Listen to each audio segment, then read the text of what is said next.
I didn't mean for the locket to make a sound. The antique gold scrapes across marble like a scream in the 3 a.m. silence of the Sabbatini mansion. My hand freezes mid-motion, fingers still wrapped around the delicate chain, my mother's last gift burning against my palm like evidence, like betrayal. I count to 30. Listen for footsteps on the Persian runners lining the corridor outside. Listen for the shift of bedsheets in the room I'm leaving behind. Listen for the voice that could stop me with a single word. Nothing. Just the hammer of my heart against my ribs and the whisper of silk against my skin as I move. The note sits on his pillow where my head should be. 3 hours of writing, crossing out, rewriting. In the end, only 6 words survived. I'm sorry, I have to go. The ink is still wet. I can see it gleaming in the moonlight, slicing through the balcony doors, accusing me of cowardice, of theft, of something worse than either. I press the locket to my chest. It's the only thing I'm taking that belongs to me, not him. Not the clothes he bought, not the jewelry he draped across my collarbones like pretty chains, not the art supplies he had imported from Florence because I mentioned, once, casually, that I missed painting with natural pigments. Just this. Just me. My reflection catches in the full-length mirror by the door. I barely recognize her. Era Phillips, artist. Era Phillips, who came to Rome to study Renaissance techniques and stayed because a man with obsidian eyes and blood-stained hands looked at her like she was the only masterpiece worth protecting. Era Phillips, who stopped existing somewhere between his possessive kisses and the suffocating weight of marble walls. When did I become a ghost in my own life? The silk robe, his favorite, the ivory one that cost more than my college tuition, hangs off shoulders that forgot how to carry their own weight.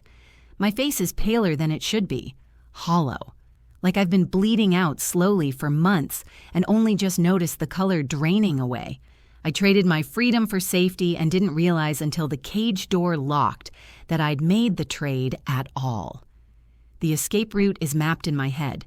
53 steps to the servant staircase, down 4 flights, through the kitchen, out the delivery entrance where the security cameras have a 6-second gap at 3:17 a.m. I timed it for 3 weeks, pretending to have insomnia, wandering the halls like a restless captive while he slept, while he trusted me. My bare feet make no sound on the cooling marble. The mansion breathes around me, vast and empty despite housing 24 people behind closed doors, staff, guards, soldiers who answer to the man whose bed I just abandoned, the man who calls me amore mio and means mine with every syllable. Gianleone Sabbatini, capo dei capi, the dragon of Rome, my dragon, my cage, my mistake, 40 steps, 30, 20. The air changes as I near the staircase, colder, like stepping from dream into waking, like crossing a border I can't uncross. My hand finds the railing, and for one desperate moment I consider turning back, climbing into bed, burning the note, pretending the last 3 hours were just another nightmare about drowning in silk and diamonds. But I've been drowning for 8 months, and drowning women eventually stop fighting or start swimming. I choose swimming. The servant staircase swallows me into shadows that smell like industrial soap and old stone. My breathing echoes too loud in the narrow space. Each step down is a step away from the woman I became and toward the woman I used to be. Era the artist, Era the daughter, Era the person who existed before obsessive love felt like salvation. The kitchen is empty. Stainless steel gleams in the ambient light from the courtyard floods. I grab a dark coat from the hook by the delivery door, too large, smelling of cigarettes and someone else's life, and shrug into it. The locket goes beneath my nightgown, cold against my sternum. 3:16 a.m. I watch the camera sweep right, count 1, 2, 3, 4, 5, 6. I'm through the door before my brain catches up to my body. The December air in Rome hits like a slap. Cold, real, free. I run. not gracefully, not with the fluid confidence of someone who knows where they're going. I run like an animal released from captivity, muscles weak from disuse, heart screaming survival louder than sense. The cobblestones are vicious under my bare feet. I don't care. Pain means I'm awake, means I'm doing this, means the decision is made and I'm too far gone to unmake it. 3 blocks, 5, 8. I don't look back. If I look back, I'll see the mansion rising like a monument to beautiful imprisonment. I'll see the windows where he's still sleeping, trusting me to be there when he wakes. I'll see what I'm leaving and lose my nerve. The taxi stand on Via Veneto glows like salvation. I stumble toward it, breathless, freezing, alive. The first driver takes one look at my bare feet and borrowed coat and starts to wave me off, but I pull the locket over my head and thrust it at him through the window. Il valor, I rasp in broken Italian. The value. Aeroporto. Fiumicino. Per favore. He hesitates. Studies the antique gold catching streetlight. Studies my face, desperate, determined, halfway between begging and threatening. He nods. I collapse into the back seat as the taxi pulls away from the curb. Through the rear window, Rome begins to shrink. The city that held me, fed me, smothered me. The city where Gianleone Sabbatini's name opens doors and closes mouths and makes powerful men look away. The city I'm leaving without permission. My hands shake as I pull the coat tighter, not from cold, from the knowledge of what I've just done. What he'll do when he discovers the empty bed and the note and the absence of the woman he claimed belonged to him. Gianleone doesn't lose things. He acquires. He keeps. He protects with the same ruthless efficiency he uses to destroy, and I just made myself his first failure. The taxi merges onto the highway. Airport signs glow green in the pre-dawn darkness. I have no luggage, no phone, no plan beyond a single word whispered like a prayer. Vancouver. Far, cold, unremarkable. A place where Italian mafia bosses don't cast shadows and women can disappear into rain and new names and the blessed anonymity of not mattering to anyone. I press my palm against the window and watch Rome fade into memory. Behind me, in a mansion wrapped in silence and stone, a man is about to wake up to an empty bed, to a note, to the realization that what he thought he owned just walked away. And I know, with the cold, clear certainty of someone who spent 8 months studying obsession disguised as love, that he won't let this stand. He'll come for me. The only question is how long I have before he finds me. Back in Rome, 4:47 a.m., Gianleone Sabbatini wakes to cold sheets. His hand finds the space where warmth should be, where era should be, and encounters only cooling cotton and absence. His eyes open. The ceiling of his bedroom stares back, familiar and unforgiving in the blue-gray light before dawn. She's not in the bathroom, not on the balcony, not curled in the reading chair by the window where she sometimes sits when sleep evades her. She's not here. His body moves before his mind fully engages, training and instinct pulling him upright. That's when he sees it. White paper on ivory silk.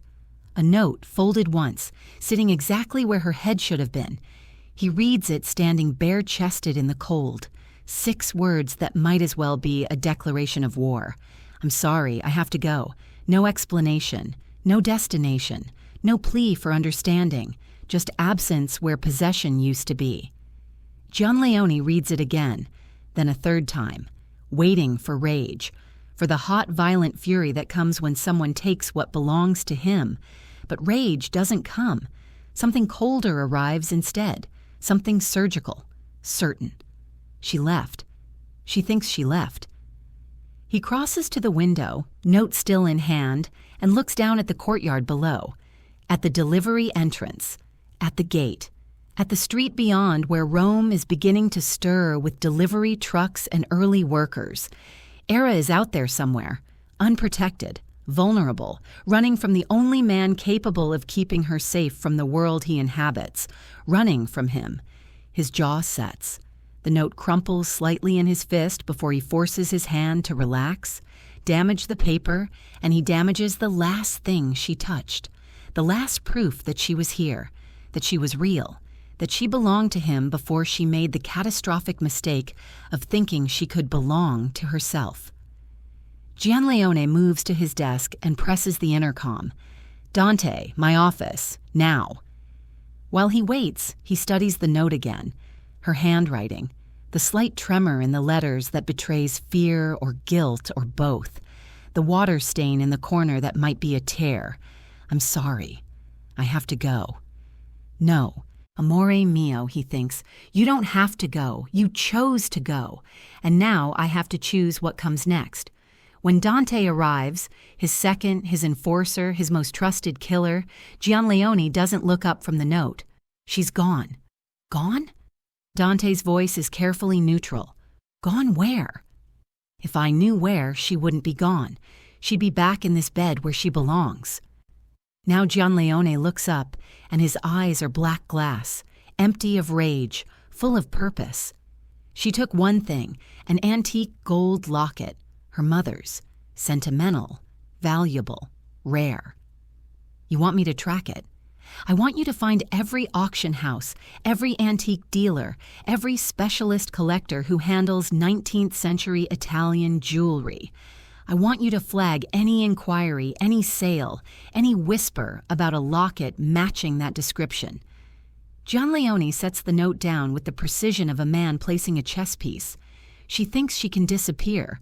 She thinks the world is big enough to hide her from me. And is it? Gianleone's smile is cold and terrible and absolutely certain. No, the world isn't big enough. The locket will surface. She'll need money. She'll need to sell it or use it as collateral. And when she does... He pauses, lets the silence speak for him.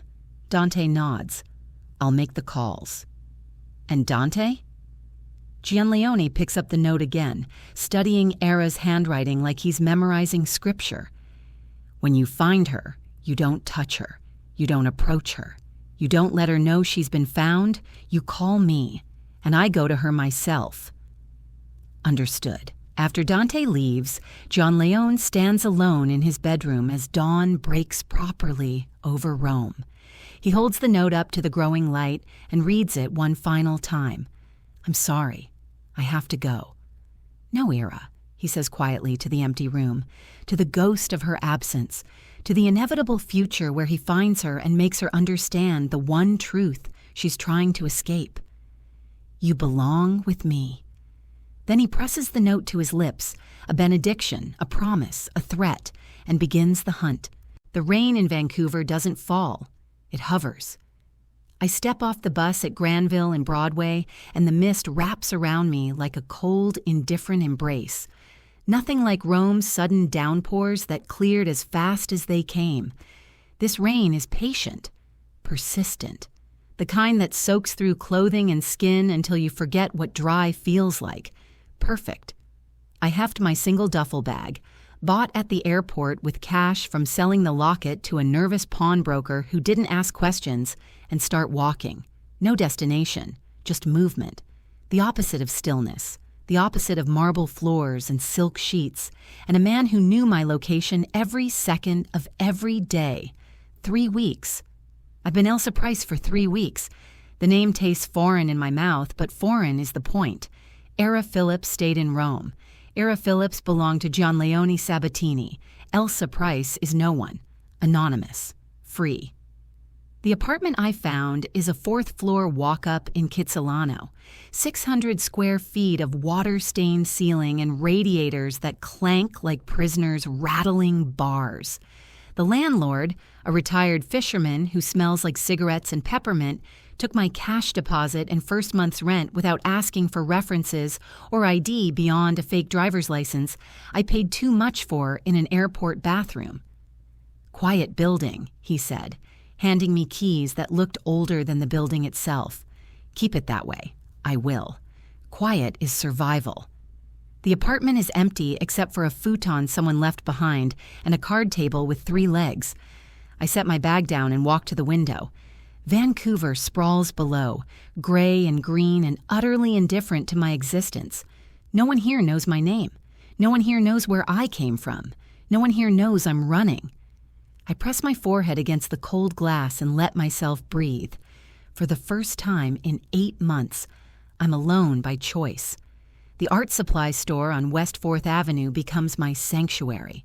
I spend 2 hours walking the aisles, touching canvas, smelling linseed oil, remembering who I was before Rome, before him. The clerk, a girl with purple hair and kind eyes, doesn't hover, doesn't ask questions, just lets me exist. I buy the basics: brushes, a small set of acrylics, 3 stretched canvases, charcoal pencils. The total makes my remaining cash feel dangerously thin, but I don't care. I need to paint, need to prove Era Phillips still exists somewhere under Elsa Price's borrowed skin. Back in the apartment, I set up the card table by the window and start sketching. My hand moves without thought, muscle memory taking over. Lines become shapes, shapes become a face. His face. I stop, stare at the charcoal lines forming Gianleone's jaw, his eyes, the cruel beauty of his mouth. My hand drew him without permission, without conscious thought, like he's branded into my neurons. I crumple the paper and throw it across the room. 3 weeks of freedom, and I'm still drawing my cage. The community center job posting catches my eye 2 days. Later, art instructor needed, beginner classes, evening hours, cash payment available. I take the bus to the interview. The coordinator, a woman named Joan with gray braids and paint-stained jeans, looks at my portfolio of photos I took before leaving Rome. My real work. Era's work. "These are stunning," she says softly. "When can you start?" "Tonight." She smiles. "Welcome to Vancouver, Elsa." I smile back, and for the first time since the airport, it almost feels real. That evening, I stand in front of 8 students, retirees, college kids, one tired-looking nurse, and teach them about color theory, about light and shadow, about finding beauty in ordinary things. I teach them everything Gianleone never understood, that beauty without freedom is just another word for captivity. When class ends, I walk home through the rain, and the weight on my chest feels lighter. Maybe I really did escape. Maybe the world is big enough after all. Dante places the file on Gianleone's desk with the reverence of a man delivering a death sentence. Nothing. Gianleone doesn't look up from the satellite images of Rome's transportation hubs spread across the mahogany surface: Fiumicino Airport, Termini Station, the port at Civitavecchia. Red circles mark every camera blind spot, every exit point a clever woman might exploit. Define nothing. No phone activity, no credit cards, no passport scans at any European border, no hotel reservations under her name or any known aliases. Dante shifts his weight, uncomfortable with failure. "She's a ghost, capo." Now Gianleone looks up. His expression is calm, which means it's dangerous. "She's not a ghost. She's a woman with limited resources and no training in evasion. She left trails. We're not looking hard enough." He stands, moving to the wall where photographs of Era are pinned like evidence in a murder investigation. Era laughing at a gallery opening, Era painting in the mansion's sunroom, Era sleeping, unaware he'd been watching. His finger traces the image of her wearing the locket, gold chain visible against her collarbone. "The locket," he says quietly. "Tell me about the locket." Dante consults his notes. Antique. Italian origin, 19th century, filigree work consistent with Venetian craftsmen, estimated value between 8 and 12,000 euros to the right collector. She'll sell it. Gianleone's voice carries absolute certainty. She has no money, no identification worth using. She'll need cash that doesn't leave digital traces. She'll find a pawnbroker or an antique dealer desperate enough not to ask questions. We've already contacted the major auction houses. Not major, small, desperate. the kind of places that operate on margins thin enough to make them overlook provenance.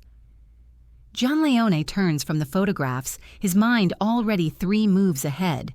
She's running smart, which means she's thinking like prey, airport pawn shops, border town dealers, anywhere she can exchange value for anonymity. Dante makes notes. I'll expand the search parameters. And Dante? Gianleone returns to his desk, fingers steepled. The Zannellis, what are they doing? The question lands like a blade in still water. Movement, Dante admits. Carlo Zannelli was seen at Cafe Greco yesterday, asking questions about you, about your personal life. He knows. We don't know what he knows. He knows she's gone. He knows I'm vulnerable. Gianleone's jaw tightens imperceptibly. Weakness invites attack. Era's absence is blood in the water, and the sharks are circling. He opens a drawer and removes a second file. This one is thicker, detailed. Decades of intelligence on the Zannelli crime family, their operations, their territories, their long-simmering resentment of Sabbatini dominance in Rome. Double the security on all family holdings, increase surveillance on Zannelli soldiers, and find out who Carlo has been talking to outside Rome. Gianleone's voice drops to something colder than anger. If they think Era is leverage, they'll try to find her first. To use against you. To kill. The words are clinical, factual. A dead lover is a message, a warning that I can't protect what's mine, that I'm losing control. He closes the file. They won't get the chance. Dante hesitates at the door. And when we find her? When we find her, you let me handle it. She ran from protection. She doesn't understand what she's running toward. Gianleone picks up the crumpled note, still on his desk, still carrying her handwriting, her scent. I'll make her understand. After Dante leaves, Gianleone stands alone in his office. Rome spreads beyond the window. His city, his kingdom, his cage as much as it was hers. He thinks about Era in some distant place, believing she's free, believing the world is large enough to hide her, believing he'll let her go. She doesn't know yet, doesn't understand that love and possession are the same word in his language, that her absence isn't freedom, it's just distance, waiting to collapse. His phone vibrates, a text from Marco, his contact in the International Antiques Network, locket matching your description, sold 3 weeks ago, Vancouver pawn shop, buyer used cash, security footage available. Gianleone reads it twice. Then he makes a call. Book me a flight to Vancouver, tonight. He looks at Era's photograph one last time before leaving. I'm coming, amore mio, and when I find you, we're going to have a very long conversation about what belong really means. The man across the street is watching me.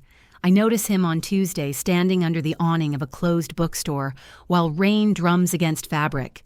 Dark coat, hands in pockets, face partially obscured by the angle and distance, but something about his posture triggers recognition I can't quite place. I tell myself I'm paranoid. That 5 weeks of freedom haven't erased 8 months of surveillance, that not every stranger is a threat. I teach my class, walk home, lock the door, check it twice. Wednesday, he's back. Same corner. Different coat. Gray instead of black, but the same patient stillness. The way he doesn't check his phone or shift his weight or do any of the small human things people do when they're waiting for something mundane. He's waiting for me. My hands shake as I unlock the community center door. Joan notices. You okay, Elsa? You look pale. Just tired, I lie. Because what's the truth? I think my Mafia Boss ex-lover sent someone to watch me, but I can't be sure because I've been paranoid since leaving Rome, and maybe I'm finally cracking. Take it easy tonight. The students won't mind a shortened class. But I teach the full 2 hours because routine is armor, because the moment I change my pattern is the moment I admit I'm afraid, because fear is the first step back toward captivity. When class ends, I peer through the window before stepping outside. He's gone. Relief floods through me so hard my knees weaken. I was wrong. Paranoid. Creating threats from shadows because that's what prey does, sees predators everywhere. I start the walk home, keeping to well-lit streets, telling myself the prickling sensation on the back of my neck is just rain and nerves and too much cheap coffee. That's when I see his face properly. He's emerging from a convenience store half a block ahead, plastic bag in hand, moving with the casual ease of someone who belongs in this neighborhood. The streetlight catches his profile, and suddenly I'm back in Rome, in the hospital where Gianleone took me after a car accident that wasn't an accident. The man in the waiting room. Dark eyes, scar bisecting his left eyebrow. One of the Zannelli soldiers I glimpsed for maybe 10 seconds before Gianleone's people moved me to a private wing. My blood turns to ice water. Not Gianleone's man, a Zannelli. The rival family, the ones Gianleone spent years keeping at arm's length through careful violence and calculated treaties. They're here. They found me. I turn sharply into an alley, heart hammering against my ribs. Think. If the Zannellis know where I am, Gianleone doesn't. If Gianleone knew, he'd be here himself. Which means I have time. Maybe, possibly, or maybe I'm about to become a message written in blood. I take the long route home, doubling back 3 times, watching reflections in shop windows, using every paranoid survival instinct I developed, living with a man who saw threats in everything. My apartment feels less like sanctuary and more like trap when I finally lock myself inside. I push the card table against the door, check the window, check it again. The painting I've been working on, Vancouver Harbor at sunset, stares at me from the easel. Peaceful, naive, the work of someone who thought she escaped. I pick up my phone, the burner I bought my second day here. No contacts, no history, just a lifeline I promised myself I'd never use. Gianleone's number is burned into my memory. My finger hovers over the keypad. If I call him, I admit I can't survive without him. If I call him, I surrender. If I call him, everything I've built as Elsa Price dies, and Era Phillips, his era, comes crawling back. But if I don't call, and the Zannellis make their move, I set the phone down. I'll handle this myself.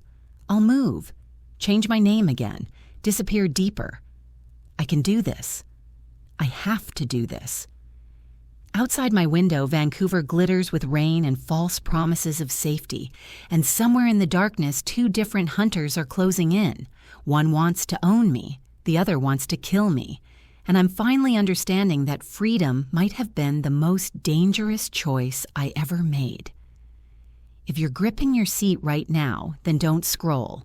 Subscribe. Stories like this don't wait, and neither do the people hunting her. And if you somehow watch this far without subscribing, explain yourself in the comments. Because even Era had better instincts than that. The coffee cup is in the wrong place. I stop in my apartment doorway, keys still in hand, staring at the chipped ceramic mug I left on the right side of the card table. Now it's on the left, shifted maybe 6 inches. A small thing. A nothing thing. Except I live alone. And I'm careful. Obsessively careful. Someone was in my apartment. My pulse hammers in my ears as I scan the small space. Everything else looks untouched. The futon is still unmade. My canvases lean against the wall in the same order.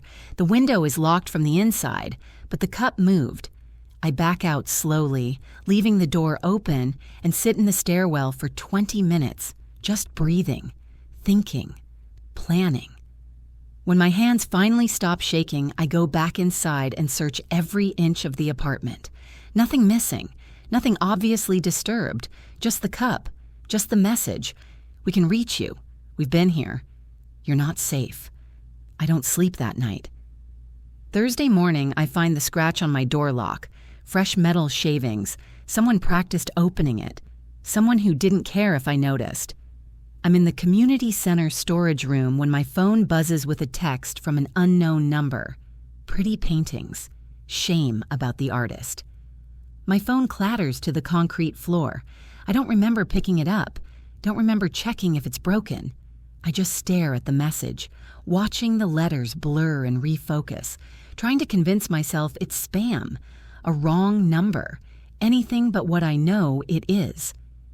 Joan finds me there 20 minutes later, sitting on the floor, arms wrapped around my knees. Elsa? Honey, what's wrong? I want to tell her, want to confess everything. But what would I say? My name isn't Elsa. I'm running from the Italian Mafia, and a rival family is stalking me because I used to belong to the most dangerous man in Rome? Just a migraine, I whisper. I'll be fine. But I'm not fine. Friday, I change my routine, leave the apartment at different times, take random buses to nowhere, buy a hat and sunglasses I can't afford. I'm careful, vigilant, smart. It doesn't matter. He's there when I leave for groceries. Sitting on a bench across the street, newspaper open, but not reading it. When I come back 2 hours later, he's gone, but there's a cigarette butt crushed on my doorstep. Italian brand. The kind Gianleone's men smoke, except this isn't Gianleone's man. Saturday, I wake to find my window cracked open. Just an inch. I know I locked it. I check it every night, sometimes twice, my fingers testing the latch until I'm certain. Someone opened it from the outside, 4 floors up. That's when I understand. They're not just watching anymore, they're escalating, playing, letting me know that when they decide to act, no lock, no height, no precaution will save me. I'm prey, and they want me to know it. Sunday evening, I'm cleaning paintbrushes in the community center sink when my phone rings. Not a text, a call, same unknown number. I almost don't answer, but not knowing feels worse than knowing. Hello? Silence. Then breathing. Heavy. Deliberate. Wrong number, I say, voice steadier than I feel. A man's voice, thick with an accent I recognize from Rome. No wrong number, Era Phillips. My real name. They know my real name. You're confused. You left Rome thinking you could hide, thinking the capo wouldn't notice one missing whore. The words are casual, cruel. But we noticed, and we're patient. We'll wait until he arrives, and then we'll send him your body in pieces, a message about protecting what's his. The line goes dead. I stand there, phone pressed to my ear, listening to silence, and finally understand the full scope of my mistake. Gianleone is coming. The Zannellis know he's coming, and I'm the battlefield they've chosen for their war. I have maybe days, maybe hours. My hands find the burner phone in my pocket. Gianleone's number burns in my memory like a brand, like a prayer, like the only word that might keep me alive. I dial. It rings once, twice. On the third ring, his voice, smooth, cold, utterly certain, fills my ear. Era. Not a question. A statement. Like he's been waiting for this call since the moment I left. They found me, I whisper. The Zannellis. They're going to kill me. Silence. Then, soft as a blade through silk. Where are you? I tell him. Don't move. Don't leave that building. I'll be there in 20 minutes. You're already here, I breathe, understanding finally clicking into place. You've been here. In Vancouver. I've been here for 3 days, amore mio, watching, waiting, letting you feel what freedom costs. His voice drops to something almost gentle. Now stay exactly where you are. I'm coming to collect what's mine. The line goes dead. I sink to the floor, back against the wall, and wait for my dragon to arrive. He arrives like winter itself, silent, inevitable, absolute. I hear the door to the community center open, hear footsteps that are too measured, too controlled to belong to Joan or any student. Then he's there, filling the doorway of the storage room, and suddenly the space that felt cramped becomes suffocating. Gianleone Sabbatini, my cage, my salvation, my mistake. He's dressed in black, suit perfectly tailored, not a thread out of place despite the Vancouver rain. His dark hair is swept back, revealing the sharp planes of his face, Those obsidian eyes find me on the floor, and something flickers across his expression. Not anger, something worse. Relief. Era. My name in his mouth sounds like ownership. I stand because sitting feels like submission. My legs shake, but I force them steady. You've been watching me. For 3 days. He steps inside, closing the door behind him with a soft click. Watching you teach art to strangers, watching you walk home in the rain, watching you pretend you're someone named Elsa. His lips curve into something that isn't quite a smile. It was almost convincing. You had no right. I had every right. His voice doesn't rise, but it fills the room like pressure before a storm. You left without a word, without protection, without understanding what that would mean. It meant I was free. The words explode out of me. 5 weeks of suppressed rage and fear and desperate hope. It meant I could breathe without your eyes on me. It meant I could exist as something other than your possession. My possession. He tastes the word like it's bitter. Is that what you think you were? That's what I know I was. Every choice made for me. Every movement tracked. Every friendship vetted. Every part of my life filtered through what you wanted, what you allowed, what you controlled. I'm shaking now, but not from fear, from fury. You didn't love me, Gianleone. You owned me. The silence that follows is sharp enough to draw blood. Then he moves, not toward me, but to the window, looking out at the Vancouver street where rain turns everything gray and forgettable. You're right. I wasn't expecting that. Wasn't prepared for agreement. I did own you, he continues, voice quiet. I controlled every aspect of your life because that's what I know. How I survive. How I protect. He turns back, and for the first time, I see something almost human in his eyes. But you're wrong about the love. I watched you for 3 days, Era. I could have taken you the first night. Could have had you back in Rome before you woke up. His jaw tightens. But I waited. I watched you build this small, fragile life. Watched you smile at strangers. Watched you paint. He takes one step closer. And I understood what I'd done to you. My throat closes. You wanted to know who you were without me. I gave you that. 3 days of freedom while I made sure the Zannellis didn't act too soon. Another step. But freedom has a price. Amore mio. And you're about to pay it. The phone call was them closing in. They've been watching you almost as long as I have, waiting for the right moment to strike, to hurt me through you. His voice drops to something deadly. And I will not allow that. So what, you're here to drag me back? To lock me in the mansion and pretend this never happened? No. He's close enough now that I can smell cedar and leather and Rome.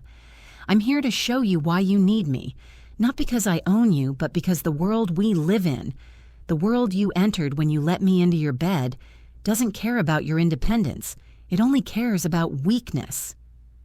The window shatters.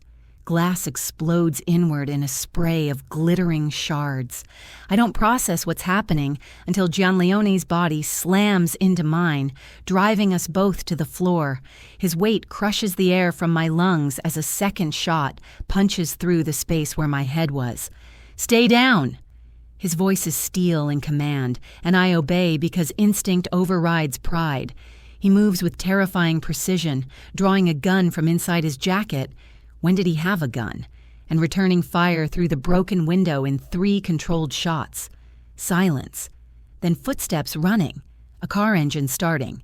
Gianleone is up, speaking rapid Italian into his phone, coordinating pursuit, giving orders. His free hand finds my arm, checking for injuries with clinical efficiency. Are you hurt? I shake my head. Too shocked to speak. He pulls me to my feet, and I see it clearly now. The difference between possession and protection. The way he positioned his body between me and the threat. The way his first instinct was to shield, not command. This is what freedom costs, he says quietly, holstering his gun. They will keep coming. Not because of what you did, but because of who you are to me. And finally, I understand. If your heart just skipped the way mine did when that bullet flew in, hit subscribe right now. Don't be the person who survives that kind of moment and still walks away without joining this channel. If you refuse to subscribe, at least go to the comments and confess why. Because I need to understand how you're still breathing after that scene. The hitman doesn't get far. Gianleone's men corner him 6 blocks away, dragging him from a stolen sedan with the efficiency of predators who've done this 1,000 times. I watch from the back seat of Gianleone's car, a black Mercedes that appeared seconds after the shooting, as they force the man to his knees in an empty parking lot. "Stay here," Gianleone says, his voice devoid of emotion. "What are you going to do?" He doesn't answer, just steps out into the rain. I should look away, should close my eyes and pretend I don't see what happens next. But I watch, because this is the truth I've been running from. This is the man I shared a bed with for 8 months. Not the lover who bought me art supplies, not the protector who held me through nightmares. This. Gianleone moves with surgical precision. One question, one answer, one bullet. The hitman crumples and I taste bile. When Gianleone returns, there's not a drop of blood on him. He slides into the seat beside me, and I press myself against the opposite door. "He was going to kill you," he says quietly, reading my horror. Not quickly, not cleanly. The Zannellis wanted you to suffer, wanted me to find pieces. My hands won't stop shaking. He reaches across the space between us, pulling a leather folder from the glove compartment. "Look at this, then decide if I'm the monster you think I am." The folder is thick, professional. Inside are surveillance photos, dozens of them. Me leaving my apartment, me teaching class, me buying groceries. But the photographer isn't Gianleone's people. The timestamps start the day after I arrived in Vancouver. "They've been watching you for 5 weeks, Gianleone says. "Waiting, planning, learning your routine." He flips to another page. "Floor plans of my apartment building, exit routes marked in red. They were going to take you 3 days ago. I prevented it." "How?" "I made it known I was here. That touching you meant war." His jaw tightens.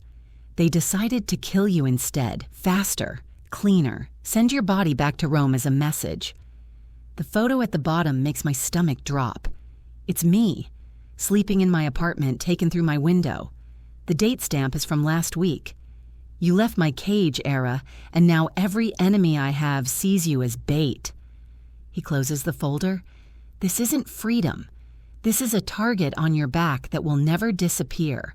Not because of what you've done, but because of what you are to me." "And what am I to you?" My voice cracks. "Really?" He turns, and those obsidian eyes pin me in place. Everything. The only soft thing in a life built on violence. The only person who looked at me and saw something worth saving. His hand finds my cheek, gentle despite the blood I know is on his conscience. I don't know how to love without controlling, but I know I'd burn the world before I let them take you from me. It should terrify me, should send me running again. Instead, I lean into his touch, and something inside me finally breaks. I can't go back to being your possession. I know. I need my own life, my own choices, my own identity. I know. I need you to see me as more than something to protect. His thumb traces my cheekbone. I'm beginning to.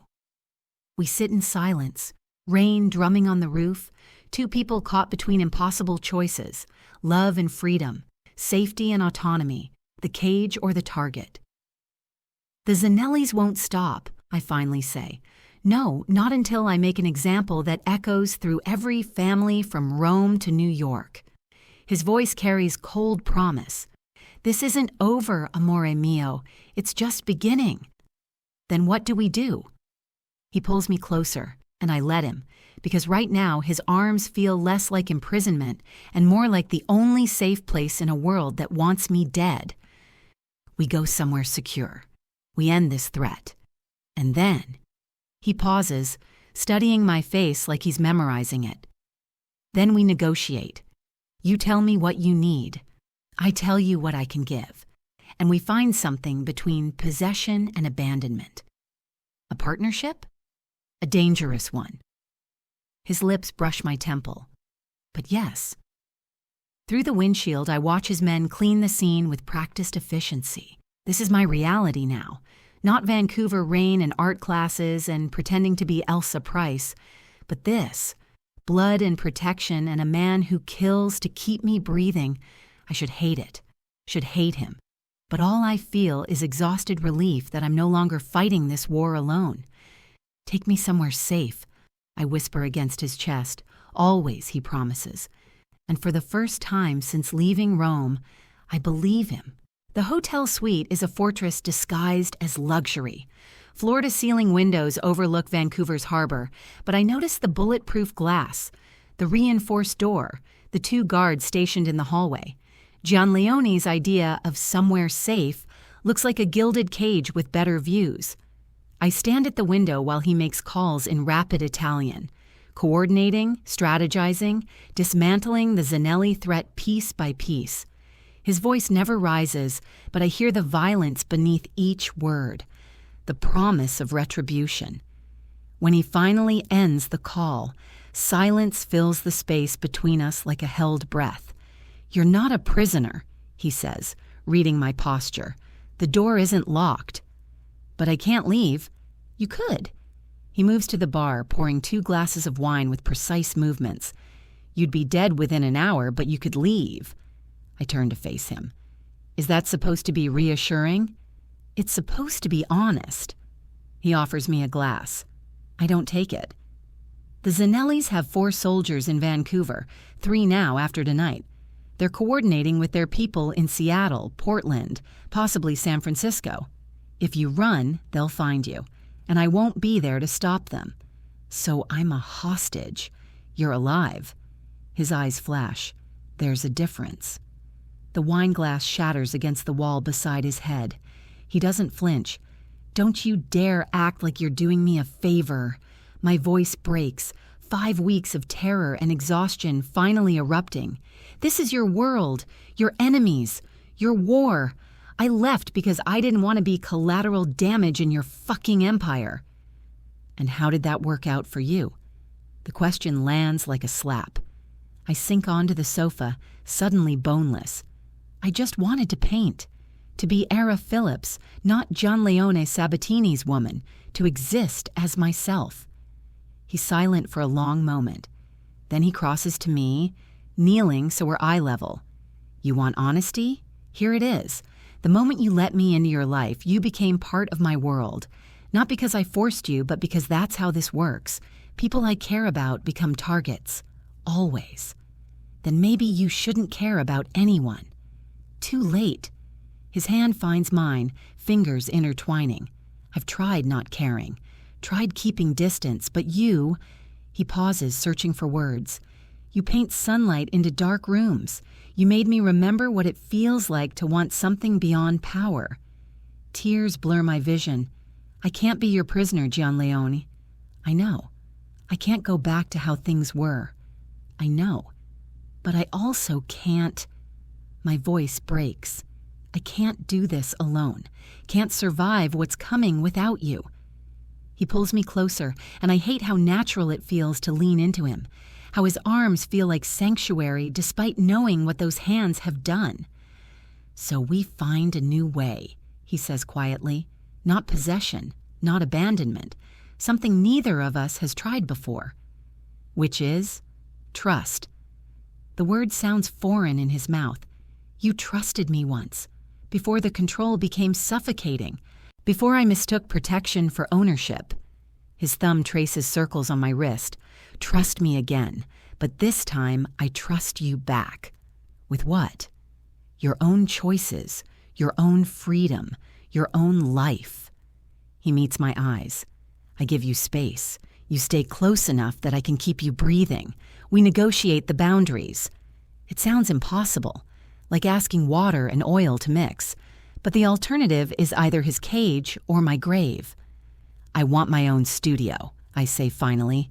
Not in the mansion. Somewhere separate, where I can work without guards watching. Agreed. With security I choose. I want to exhibit my work, publicly, under my own name. Agreed. With background checks on everyone who attends.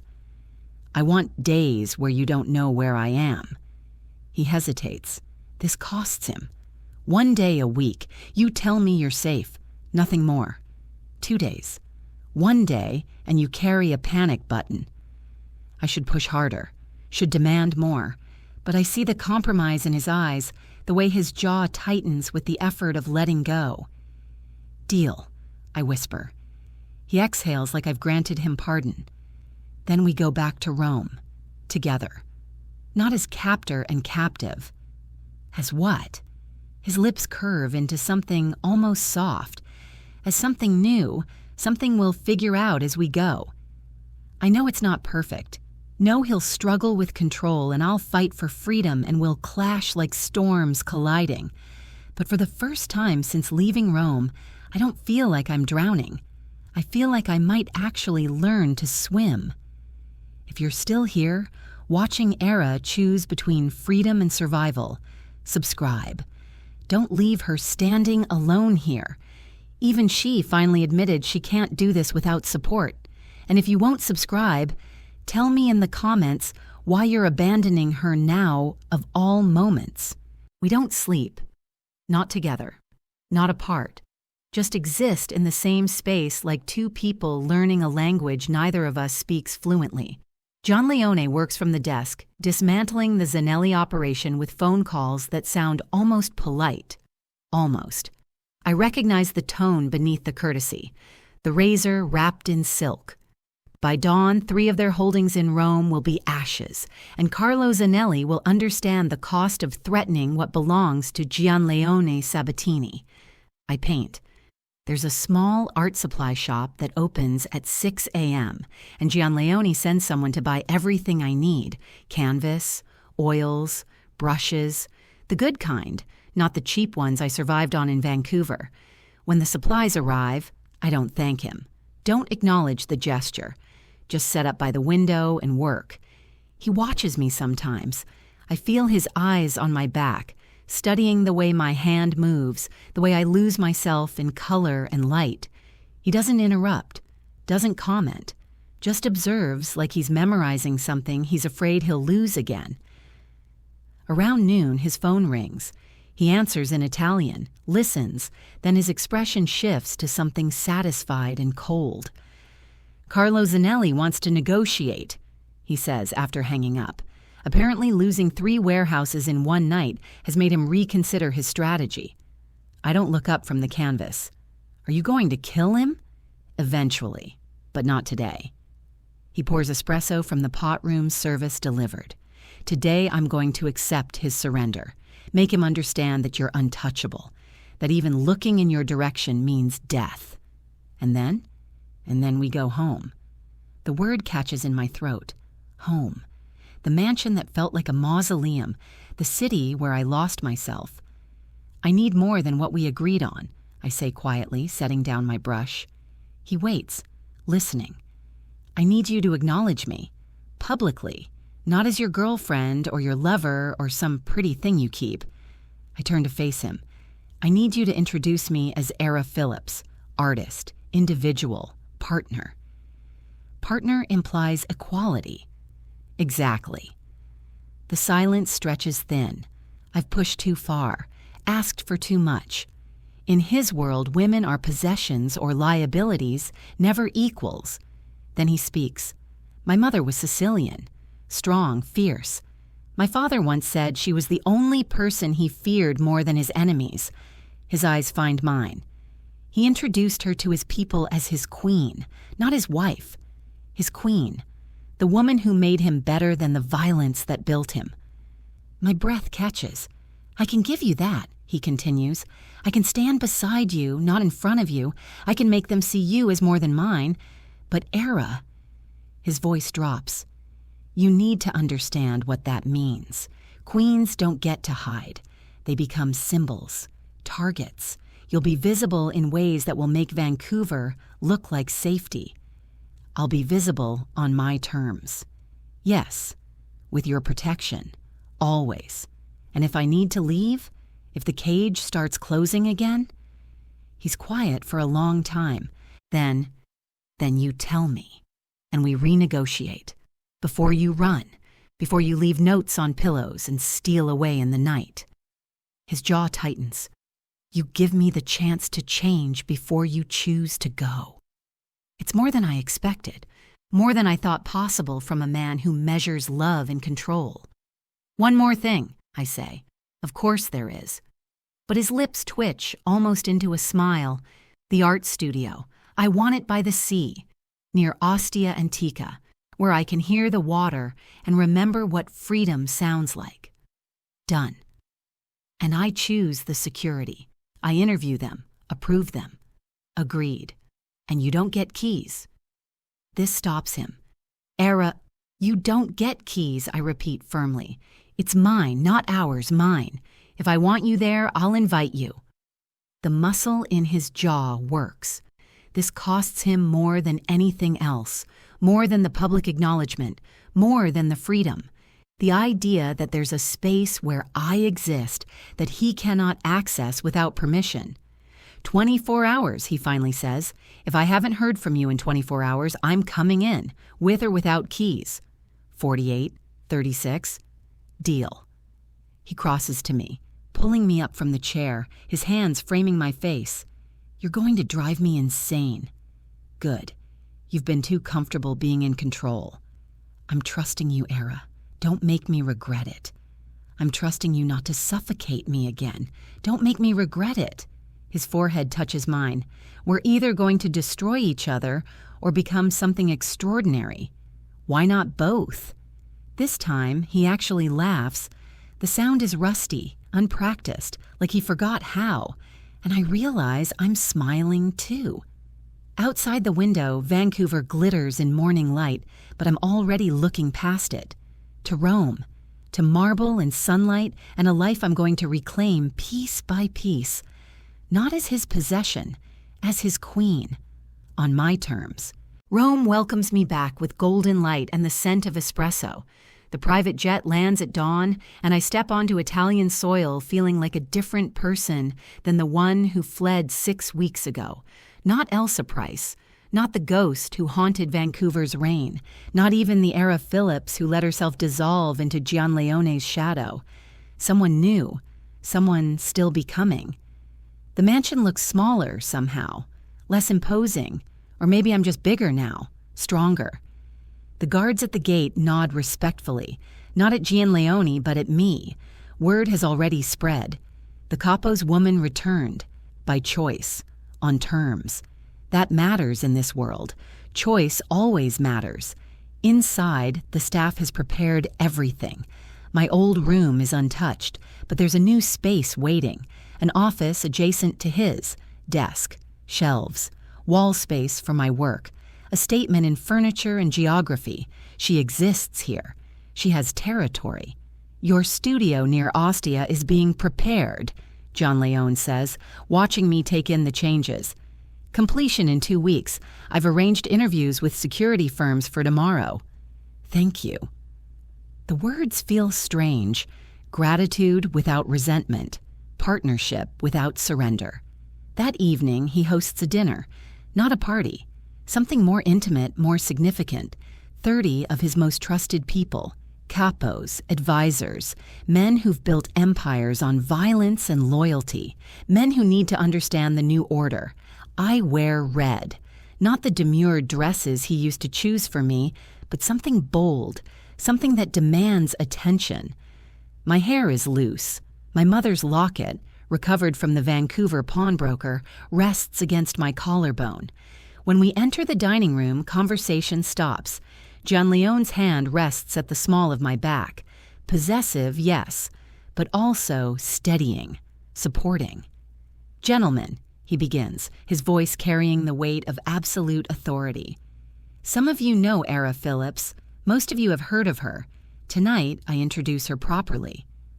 I feel their eyes, measuring, judging, wondering what makes this woman different from all the others who've warmed the capo's bed.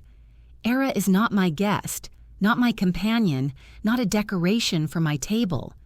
His hand slides from my back to my hand, fingers intertwining. She is my partner. She has her own interests, her own work, her own voice. When she speaks, you will listen as you would listen to me.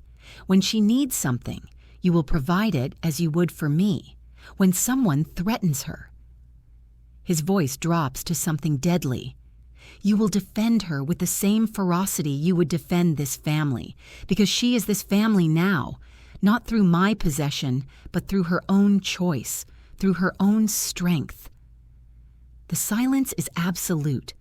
Then Dante, his second, his enforcer, his most loyal killer, stands, raises his glass to Era Phillips, who reminds us that power without soul is just brutality. One by one, they stand, they toast, they acknowledge, and something inside me that's been clenched tight for months finally loosens. After dinner, Gianleone finds me on the balcony overlooking Rome.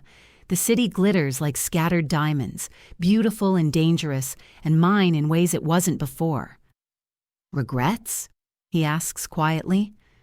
I consider the question. Think about Vancouver. About art classes and rain and the illusion of freedom, about the Zannellis and the target on my back and the price of independence. No, I say finally, but ask me again in 6 months. His laugh is soft. Fair enough. And you regret giving me so much control? Every day. But he's smiling. And not at all.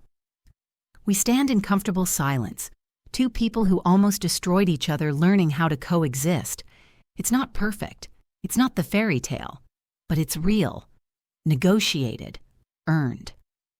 I'm going to the studio tomorrow, I tell him, for the full day. You won't hear from me.